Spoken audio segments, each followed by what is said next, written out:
J. Today, let's talk about how Korean and English are different and why. I've kept it simple and focused on the basics, and by watching this, you'll get much better understanding of Korean. Let's go! You study Korean for years, you learn the grammar, you memorize the words, and when you speak, people understand you, but the conversation doesn't quite flow. That doesn't mean your Korean is bad. It means you're using an English system in a Korean conversation. English and Korean don't organize meaning the same way. They don't sound the same, they don't feel the same. And because of that, what sounds natural in English can sound strange in Korean. Here's a quick hint. Korean reflects culture. It's a language shaped by relationships and harmony. That's why I made this for the first video of my channel. Before learning more grammar, more expressions, I want you to understand the basic differences between Korean and English, and how Korean culture shapes the way people speak. Not to perfect, but to finally understand why Korean feels difficult in the first place. Once you understand this foundation, everything you learn after will feel much clearer. So let's start from the beginning. Part 1. Rhythm difference. Before we talk about grammar or vocabulary, we need to talk about rhythm. Because English and Korean don't move at the same speed. In English, not every sound that matters. It's the stressed words. English is what we call a stress-timed language. Let me show you what that means. In English, we stress the important words and crush the rest. For example, where's the toilet?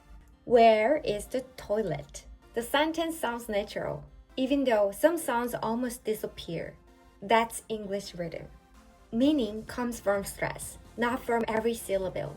Now, let's look at Korean. Korean works very differently. Korean is a syllable-timed language. That means each syllable gets almost the same amount of time. Nothing gets crushed, nothing disappears. Let's take a very common sentence. 화장실이 어디예요? 화장실이 어디예요? The rhythm is even, steady, balanced. Every syllable matters. This is why Korean sounds clear and precise. But there's a problem. When English speakers speak Korean, they often keep English rhythm. They stress one part or each syllable and rush the rest. So Korean sounds like this. 화장실이 어디예요? 화장실이 어디예요? Every sounds clear, but the rhythm is broken. That's when Koreans say, your Korean is clear, but it sounds a little strange. It's not your accent, it's your rhythm. Now listen to the same sentence with a Korean rhythm. 화장실이 어디예요? 화장실이 어디예요? 화장실이 어디예요? Same words, same pronunciation, completely different feeling. This happens with almost every common phrase. 안녕하세요. 안녕하세요. 감사합니다. 감사합니다. 괜찮아요. 괜찮아요. If you say them with English stress, they sound robotic. But when you keep even syllable rhythm, they suddenly sound natural. So when learners say, I practiced pronunciation, but my Korean didn't improve, you're not speaking Korean badly. You're speaking Korean with English timing. That's the rhythm difference. Part 2. Information order in Korean. In English, we usually put the most important part first. For example, I didn't go to the party because I was tired. You get the meaning immediately. Everything's straightforward. But Korean works differently. Korean is cumulative, meaning builds up until the end of the sentence. Let's see an example. 비싸요. 그래서 안 샀어요. 비싸요. 그래서 안 샀어요. If you try to translate English word for word, it sounds old. For example, 피곤해서 못 갔어요. I was tired, so I didn't go there. I didn't go there because I was tired. Even short phrases follow this pattern. 너무 급해서.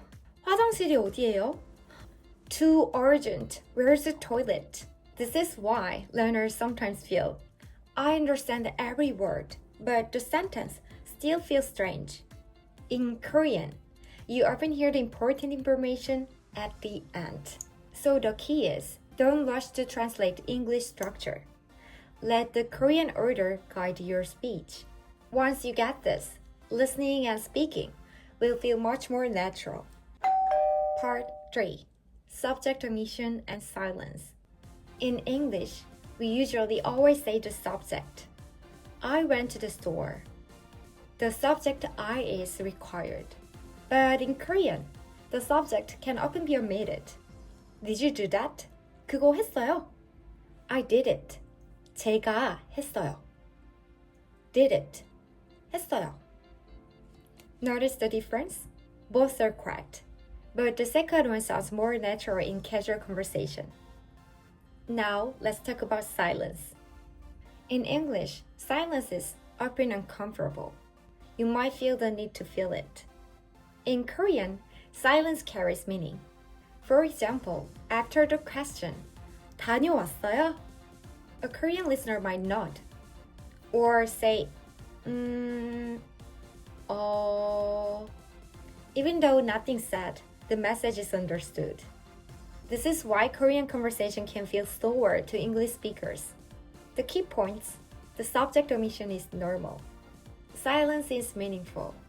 Once you understand this, listening becomes much easier and speaking becomes more natural. Part 4. Yes, no, and indirectness. In English, answers usually follow logic. For example, are you busy? Yes or no. That's fact. But in Korean, answers often reflect agreement or empathy. Let's see an example. 안 바빠요? 네, 안 바빠요. No, I'm not busy.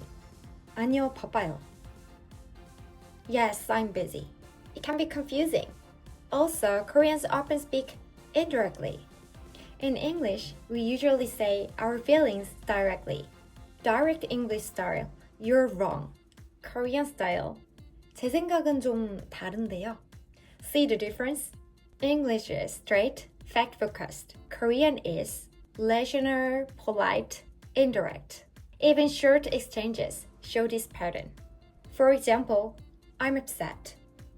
Clear, direct, everyone understands immediately.